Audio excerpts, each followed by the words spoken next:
Un jour, le grand théologien Karl Barth, qui était suisse, vous voyez que ça arrive, se rendit à l'université de Chicago pour y donner une conférence. Et après la conférence, il y a forcément une autre conférence, c'est-à-dire la conférence de presse. Et là, un des journalistes lui pose cette question. Docteur Barth, quelle est la vérité la plus profonde que vous ayez apprise au cours de vos recherches? Karl Barth a répondu, Jésus m'aime, ça je le sais, car la Bible me le dit. Alors je pense que la grande majorité d'entre nous serait d'accord avec cette affirmation, normalement. Alors pourquoi est-ce que nous agissons encore si souvent comme si nous essayions de mériter cet amour? Pourquoi dans la pratique ai-je tant de mal à accepter cette magnifique vérité que Dieu m'aime? Alors pour entrer dans notre réflexion et tenter de répondre à cette question, j'aimerais prendre avec vous un texte de l'Ancien Testament. Quand on parle d'amour, on se dit, bon, on va peut-être aller dans le Nouveau. Eh ben non. Et pas n'importe quel Ancien Testament, puisque c'est le livre de la Genèse, le premier livre de la Bible.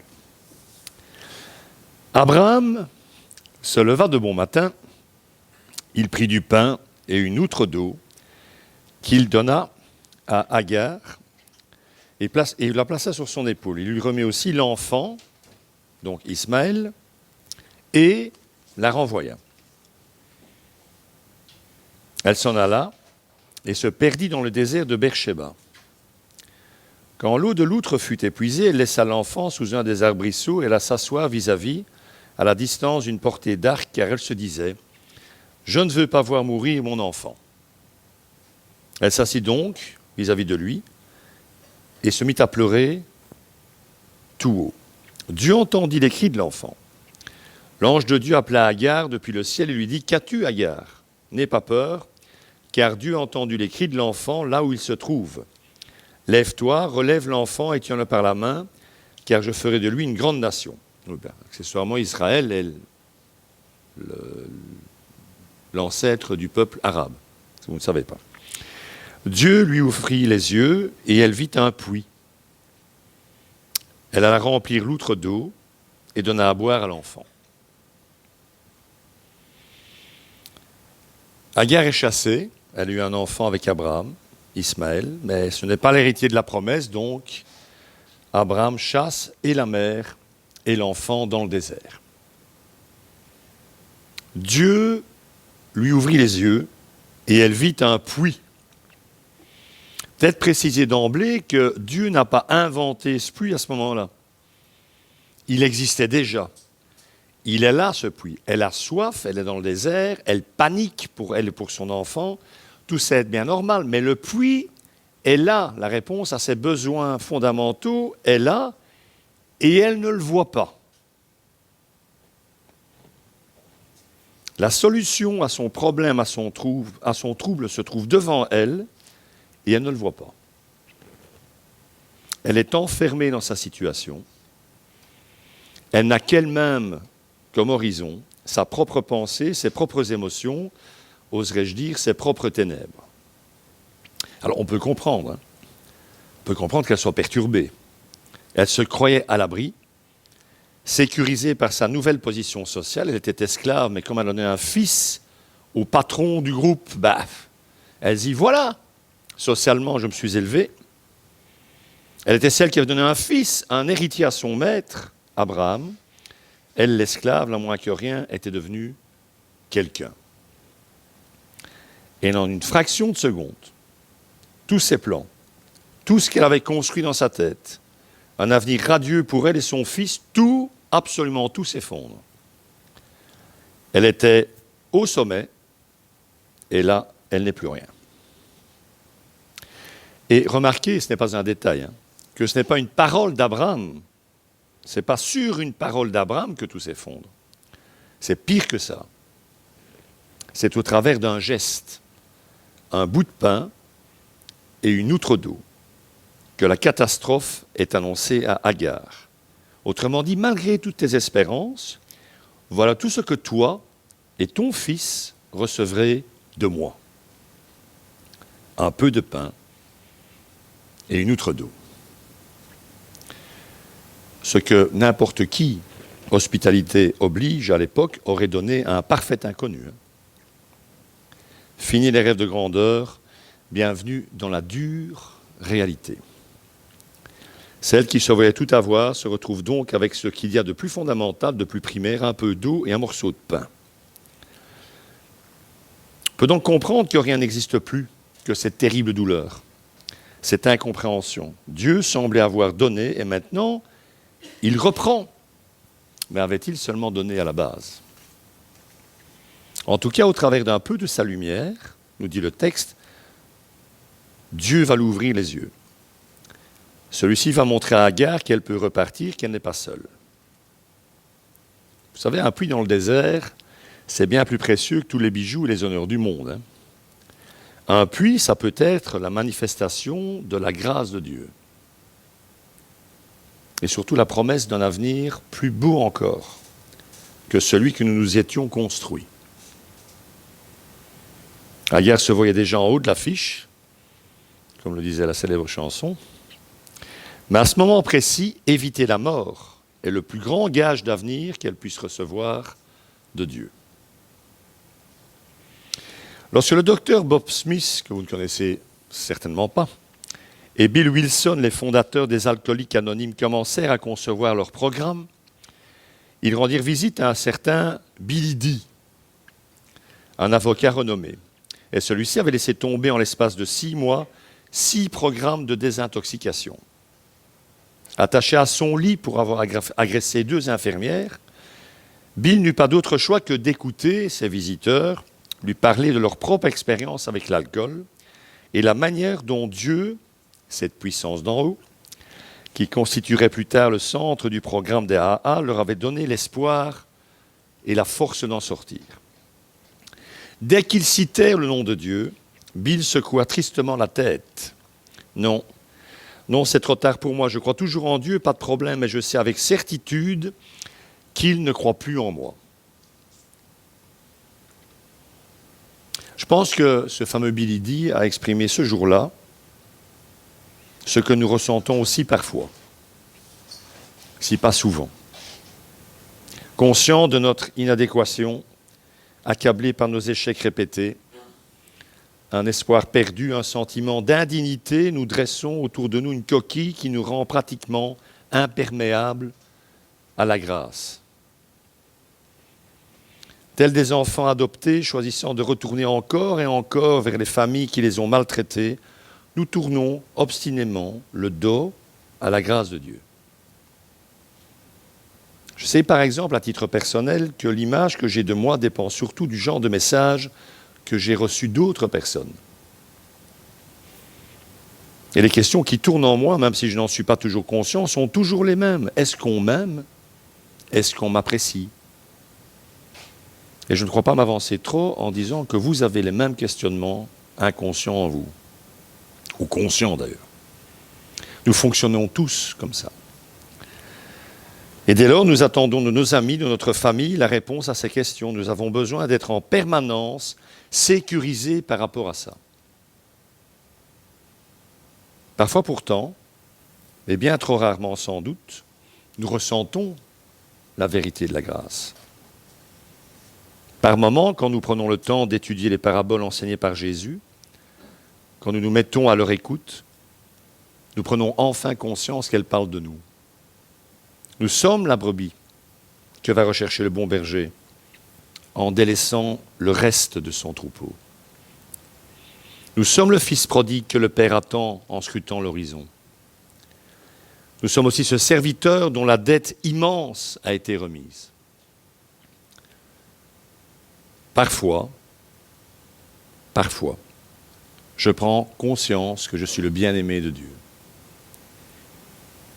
Et dans ces moments-là, le monde peut bien s'arrêter de tourner,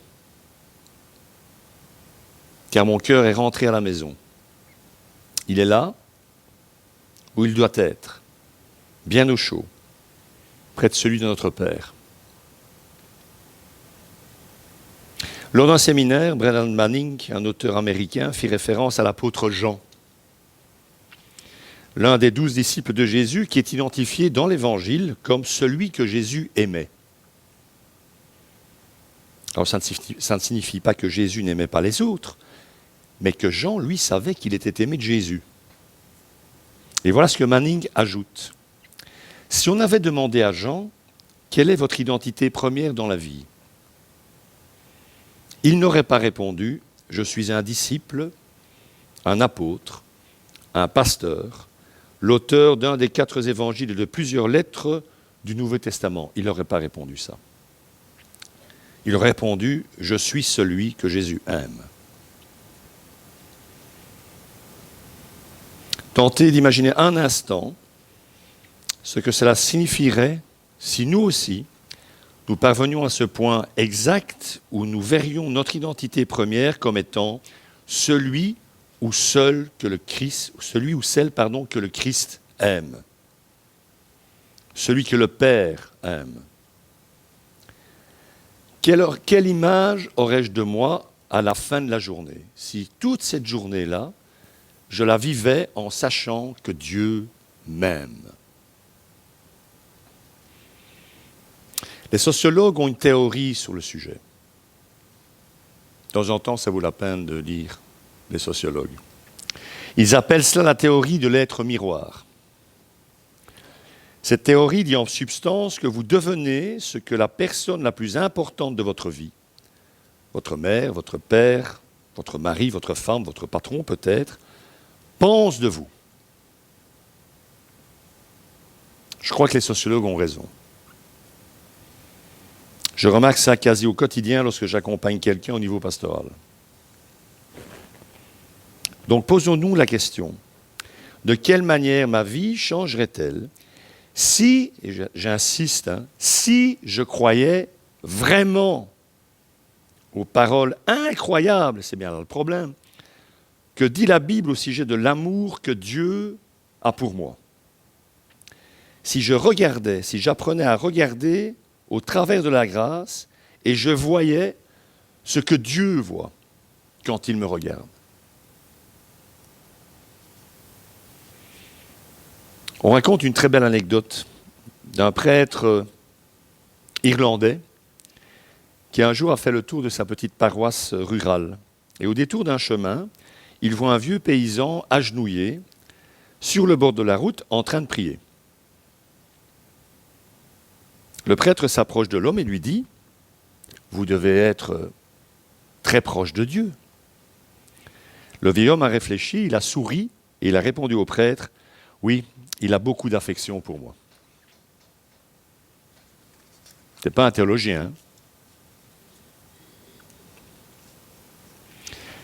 Il est une donnée que nous devons absolument comprendre. J'étais un peu plus technique, mais c'est indispensable.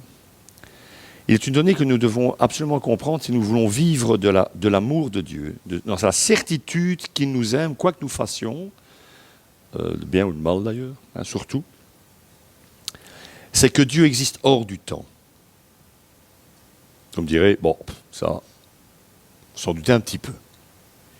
Dieu a créé le temps comme un artiste a choisi un mode d'expression qui lui permet de s'exprimer. Tout en n'y étant pas lié, Dieu n'est pas lié au temps. Vous savez comme moi que le peintre est bien plus que sa peinture et n'en fait pas partie, même s'il aime sa peinture. Pour le dire clairement, il voit l'avenir et le passé dans une sorte d'éternel présent. J'ai déjà employé cette image, mais je vais le refaire parce que je pense que, en tout cas, c'est la meilleure que j'ai trouvée sur le sujet. Il faut vous imaginer locataire d'un rez-de-chaussée. Et en un bel après-midi, vous vous postez à votre fenêtre pour regarder passer le cortège du carnaval. Oui, je sais, un chrétien, ça ne devrait pas regarder le cortège du carnaval. Enfin, soit, hein, bon. Mettez, remplacez le cortège du carnaval parce que vous voulez. Hein. Vous ne verrez, parce que vous êtes au rez-de-chaussée, vous ne verrez passer qu'une partie du cortège à la fois. Le début du cortège ne sera plus qu'un souvenir pour vous, quand vous verrez le centre de celui-ci, qui lui-même sera du passé quand le dernier char passera devant vous. D'accord? Vous habitez le rez-de-chaussée. Dieu, lui, occupe le penthouse du dernier étage. Et lorsqu'il se trouve sur sa terrasse et se penche en avant, Il voit tout le cortège, d'un bout à l'autre, le début, le milieu et la fin. C'est ce qui permet à Dieu d'appeler bien-aimés des êtres aussi instables, inconstants, pécheurs et fantasques que nous. Quand Dieu regarde le graphique de nos vies, ça il faut vraiment le comprendre, hein, il ne voit pas des traits en dents de scie oscillant entre nos bonnes et mauvaises actions, mais une ligne régulière tournée vers le bien. C'est le fruit de l'œuvre de son Fils Jésus, saisi à un moment précis dans le temps et appliqué à toute l'éternité. C'est, parfois étrange, hein, mais c'est en fait, pour moi, John Donne, un poète anglais du XVIIe, que vous avez certainement lu, qui l'exprime pour moi le mieux, qui exprime le mieux cette réalité. Voilà ce qu'il dit. Dans le livre de vie, vous avez déjà entendu un peu parler du livre de vie, hein, dans le livre de vie, le nom de Marie de Magdalène a été enregistré aussi vite, malgré toute son incontinence morale, que celui de la Vierge Marie, malgré toute son intégrité. Le nom de Saint Paul, ou de Paul, qui leva son épée contre le Christ, aussi rapidement que Saint Pierre qui leva la sienne pour le défendre.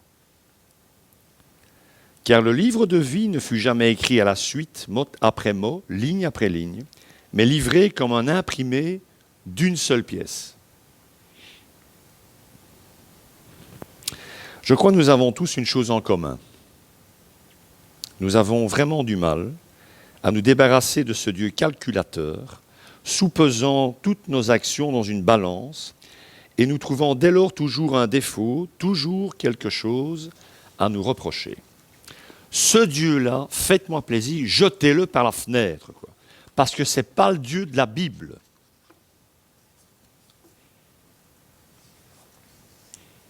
Bon, moi, j'ai déjà fait plusieurs fois, mais il revient par la porte, hein, enfin, ou le toit, ou enfin, soit. Donc, c'est... Voilà. Mais je persévère. Pour une raison ou pour une autre, nous passons notre vie à passer à côté du Dieu de l'Évangile. Un Dieu de miséricorde et d'amour qui passe son temps à chercher des moyens de détruire les mathématiques infernales du manque de grâce, se trouvant implantées en nous comme une de ces fameuses puces électroniques dont on tente tous les jours un peu plus de nous vanter les mérites. Même la définition de la grâce que vous trouvez dans le dictionnaire nous induit en erreur. Nous pouvons y lire grâce, deux petits points, faveur qu'on fait à quelqu'un sans y être obligé. Oui, mais cette définition-là, elle ne dit rien, absolument rien, de celui qui accorde cette faveur. Voici une définition de la grâce qui me plaît beaucoup plus, personnellement. La grâce signifie qu'il n'y a rien que nous puissions faire pour que Dieu nous aime davantage. Et la grâce signifie qu'il n'y a rien que nous puissions faire pour que Dieu nous aime moins. Quelle que soit l'importance de votre gymnastique spirituelle et de vos renonciations, quelle que soit l'importance des connaissances théologiques que vous avez acquises dans des séminaires ou des écoles de théologie, si c'est le cas, quelle que soit l'importance de vos croisades au profit de justes causes, Dieu ne vous aimera pas plus, il vous aimera, point. Et quelle que soit l'importance, peut-être, de votre racisme ordinaire, de l'orgueil, de la pornographie, de l'adultère ou même du meurtre que nous portons en nous, dont nous nous sommes peut-être même rendus coupables, Dieu ne vous aimera pas moins.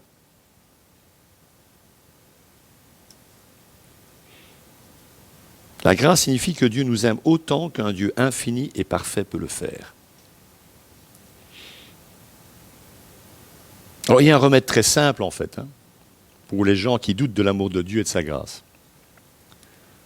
C'est se plonger dans la Bible et relever le genre de personne que Dieu aime, en fait. La Bible nous parle d'un homme meurtrier et adultère qui fut considéré comme le plus grand roi d'Israël. Avant qu'il fasse ça et après. Un homme qui plus est, selon le cœur de Dieu, et ce petit mantra revient à épisodes réguliers dans les textes, David, l'homme selon le cœur de Dieu, un assassin, un assassin et un adultère. La Bible parle aussi d'un certain Pierre qui a renié 3 fois son maître à un moment crucial de la vie de celui-ci et qui fut placé à la tête de son Église.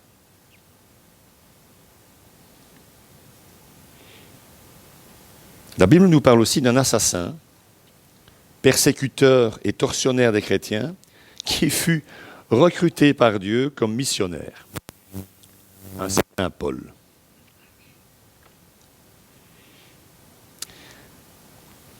Isabelle et moi sommes abonnés à Amnesty International. Lorsque je parcours le magazine, ça m'arrive, de l'association, il faut que j'ai du courage pour le faire, parce que franchement, quand j'y vois tous ces gens que l'on torture, que l'on tabasse, que l'on jette en prison, que l'on tue, que l'on électrocute, quand j'y vois tous ces gens maculés de sang, je me demande quel genre d'être humain est capable de faire ça à un autre être humain. C'est alors que j'ouvre le livre des Actes, dans le Nouveau Testament. Vous savez, celui qui suit immédiatement les 4 évangiles. Je m'y plonge. Et dans ce livre, on nous raconte la Pentecôte, le don du Saint-Esprit à l'Église, la croissance de celle-ci, mais aussi la conversion d'une personne qu'Amnesty International aurait passé sa vie à poursuivre de ses lettres. Je vais encore une fois parler de Paul. Par sa grâce et son amour, Dieu en a fait un apôtre et un missionnaire qui devint à son tour la victime des mêmes tortures qu'il infligeait aux autres. Tout ça pour une seule et bonne raison, parce que la grâce avait transformé sa vie. Alors, si Dieu arrive à aimer ce genre de personnes, pourquoi ne pourrait-il pas aimer quelqu'un comme nous, quelqu'un comme vous, quelqu'un comme moi?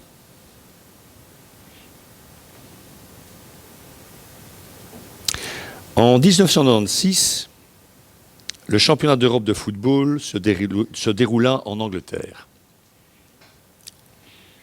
La demi-finale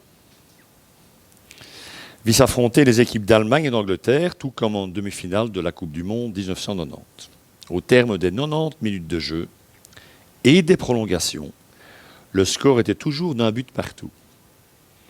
On a donc eu recours à la séance des tirs au but, séance qui est pour tous les supporters de ce nom une atrocité sans nom. Après la première série de 5 buts, les 2 équipes sont à égalité, 5 pénaltys partout. C'est alors que Stuart Pearce, un des 2 arrières centraux anglais, s'avance et rate son pénalty. L'Allemand Müller, juste après, lui rattrapera le sien et on verra l'Allemagne en finale et sortira l'Angleterre de son euro. Alors je me souviens surtout en fait du désarroi de Stuart et du mien à l'époque. J'étais aussi effondré que lui. Ça m'est passé. Le Seigneur a travaillé mon cœur. Voilà. Il pleurait. Il était inconsolable. Sa carrière en a d'ailleurs pris un solide coup, parce que tout le monde se rappelle de lui comme étant celui ayant raté le penalty devant envoyer l'Angleterre en finale de son Euro. Personne ne se souvient de sa brillante carrière, seulement de son penalty raté.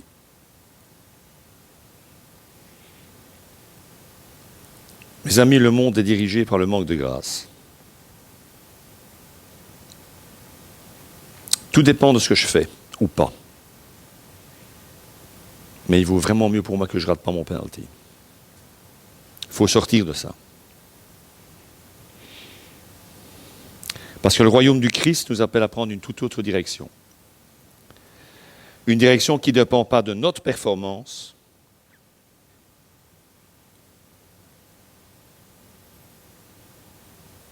de la sienne. C'est un chemin où nous n'avons pas à accomplir, mais simplement à suivre. Parce que Christ a d'ores et déjà remporté pour nous la victoire d'être accepté par Dieu. Il n'empêche, quand je pense à ces deux directions, celle où nous devons réussir sous peine d'être rejetés, ou celle où tout a été accompli par un autre et nous n'avons plus qu'à lui faire confiance, je me demande souvent laquelle des deux représente le mieux ma vie spirituelle. Notre vie spirituelle. Et il faut vraiment se poser la question. Parce que c'est le prix de la grâce. Ne pas tenter de payer ou de faire payer à soi ou aux autres, au quotidien, quelque chose que Dieu a effacé une fois pour toutes. Que le Seigneur bénisse sa parole et qu'il vous bénisse.